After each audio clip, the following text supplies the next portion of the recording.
प्रचारक के रूप में काम करना चाह रहा था। लेकिन माननीय जी ने 3 सितंबर से हमसे पूछा है लौटन कहीं से चुनाव लड़ना है कि नहीं, कुछ सीट चुने हो कि नहीं, लड़ना है। मैंने कहा जो आदेश आपका हो। नमस्कार। कल्पना कीजिए कि अयोध्या की पावन धरती पर जहां राम का नाम गूंजता है, वहां एक ऐसा महाभारत छिड़ने वाला है जो 2027 के चुनावों को हमेशा के लिए बदल देगा। एक तरफ बाहुबली अभय सिंह जो सालों से सीट पर कब्जा किए हुए हैं, कब्जा जमाए हुए हैं, और दूसरी तरफ लोटन राम निषाद एक गरीब ईमानदार सोशलिस्ट जिनके पीछे अखिलेश यादव की पूरी ताकत है। क्या ये अंडरडॉग बाहुबलियों को धूल चटा देगा? अगर आप भी जानना चाहते हैं तो गोसाईगंज का माहौल कैसे उलट पुलट हो रहा है, इस वीडियो को पूरा देखें और चैनल पे नए हो तो सब्सक्राइब करें ऐसी ही वीडियो देखने के लिए। और हाँ, शेयर करना ना भूलें, क्योंकि राजनीति नहीं, ये न्याय की जंग है। तो चलिए शुरू करते हैं शुरू से।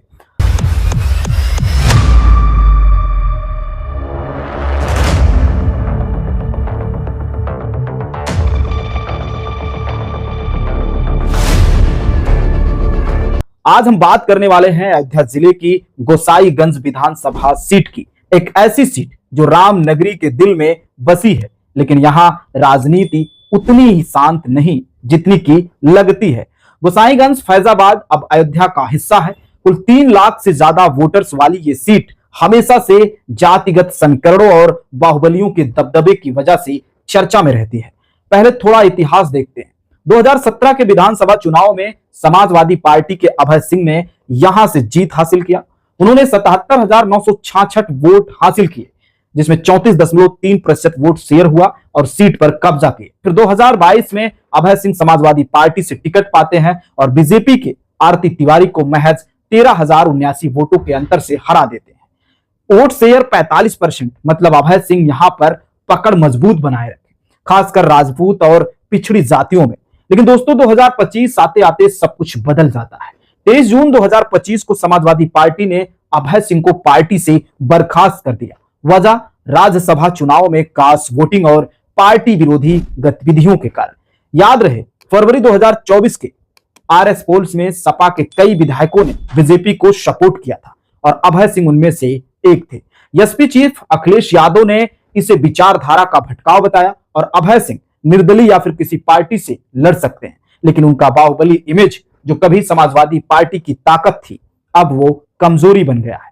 लोकल एनालिसिस कहते हैं कि उनकी बर्खास्तगी से समाजवादी पार्टी के कार्यकर्ताओं में गुस्सा है और पीडीए फार्मूला जो पिछड़ा दलित अल्पसंख्यक वाले वोटर उनसे दूर हो रहे हैं। अब आते हैं हीरो पर, चौधरी लोटन राम निषाद। लोटन जी की एक गरीब किसान परिवार से हैं, जिन्होंने कभी नोटों और गाड़ियों का सहारा नहीं लिया। वो खुद को सच्चा सोशलिस्ट बताते हैं और अखिलेश यादव का पूरा भरोसा उन पर है। हाल ही में समाजवादी पार्टी ने उन्हें गोसाईगंज का प्रभारी बनाया है। ये 2027 चुनाव की तैयारी का साफ संकेत है। लोकल मीटिंग से उनकी भीड़ देखिए, सैकड़ों कारें लाइन में लगी होती, जबकि बाहुबलियों के पास मुश्किल से 10 गाड़ियां। लोटन जी का पीडीएफ फार्मूला यहां गेम चेंजर साबित हो रहा है। तो चलिए एनालिटिकली देखते हैं कि जातिगत समीकरण गोसाईगंज में कुल वोटर्स में 75% ओबीसी, एससी, एसटी और अल्पसंख्यक हैं। ब्रेकडाउन यादव 55,000, ब्राह्मण 35,000 के करीब और राजपूत जो कि तकरीबन 15 से 20,000, निषाद 7,000, कुर्मी की भी अच्छी संख्या है। लोटन राम निषाद की कम्युनिटी से आते हैं। बीजेपी निषाद पार्टी के गठबंधन की वजह से बीजेपी का सपोर्ट दे रही, लेकिन समाजवादी पार्टी पीडीए में एकजुट कर रही है। अभय सिंह का राजपूत बेस था, लेकिन उनकी बर्खास्तगी के बाद वो कमजोर पड़ गए। हाल ही की रैलियों में लोटन जी को नया इतिहास रचने वाला बताया जा रहा है। छत्रपति साहू जी महाराज और बाबू जगदेव प्रसाद कुशवाहा जैसे नेताओं की तरह वो भी वादा कर रहे हैं कि अगर जीते तो गोसाईगंज में जनता की अदालत खोलेंगे और किसानों की यूरिया, महंगाई, लाठीचार्ज जैसी शिकायतों को सुनी जाएगी। अब सवाल है कि 2027 के प्रोस्पेक्ट में एनालिसिस कहता है कि लोटन राम निषाद भारी पड़ रहे हैं। बीजेपी का बुलडोजर राज यहां पर किसानों और पीडीए वोटर्स को नाराज कर रहा है। मुस्लिम, यादव, निषाद, कुर्मी, ब्राह्मण सब टारगेट पर हैं। बिहार इलेक्शन की ताकत देखकर बीजेपी डरी हुई है और समाजवादी पार्टी का शंखनाद शुरू हो चुका है।